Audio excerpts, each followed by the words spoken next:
All right, so here we have a 6-boost manifold for 1JZ GT non-VVT-i. So we're working with Andrew's JZX90 Cresta today. There was a little bit of concern in regards to top mount manifolds clearing the motor mount and steering rack and everything. So this car is a front sump motor, and a lot of companies were not guaranteeing fitment for this chassis. So we reached out to 6-boost and they told us it fit.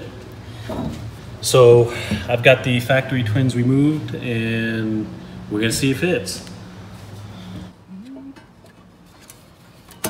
So as you can see, it goes right on. I'll get a nut on here to hold it in place. And it clears the motor mount by probably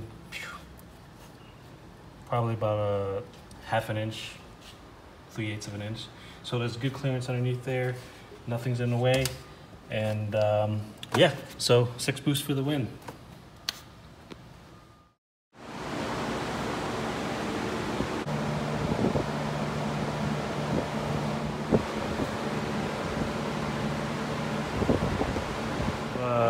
Some goodies for the Cresta project that we will be working on shortly. A boom slang harness for his Link Storm ECU, and Funk Motorsports coming in clutch with the turbo blanket and the wastegate thermal blanket.